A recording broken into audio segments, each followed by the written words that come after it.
Hey, I'm Victoria, and I was only 14 when my whole life changed. It was a regular morning, and I was taking a shower before school, like I always did. After I was done, I used a towel to dry myself off. That's when I noticed that I was completely covered in hives.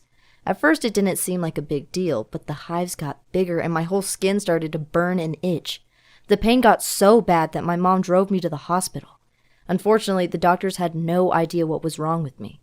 Finally, after 3 days inside the hospital, they diagnosed me with aquagenic urticaria, which is a fancy way of saying water allergy.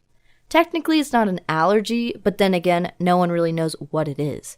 And because only 1 in 200 million people have it, there aren't any scientists trying to find a cure. It really sucks.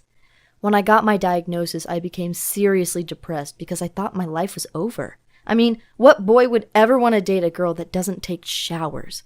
I wanted to cry, but I couldn't because even my own tears caused rashes on my face. Life felt so unfair. But when my mom saw how I was feeling, she bought me a book called Life Without Limits by Nick Vujicic. He was born without legs and arms, yet he managed to create an extraordinary life for himself. Reading his story encouraged me to stop complaining about things I can't change and instead to focus on things that are in my control. Like, I always dreamed of becoming a professional soccer player, but since I'm allergic to my own sweat, I had to give up on that dream. But instead of complaining how unfair the world is, I just chose a new career. Now I want to become a doctor and help other people, maybe even find a cure for an unusual condition like me. And I'm kinda lucky because where I live, it always rains. That means that most of the time I can't leave my house, so I have plenty of time to study. Oh, and in case you were wondering how I clean myself, I actually take 1 cold shower once a week. Yeah, afterwards I'm covered in hives and rashes for the rest of the day, but at least I'm clean.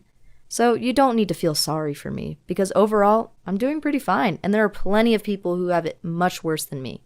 I just wanted to share my story, and thank you for listening.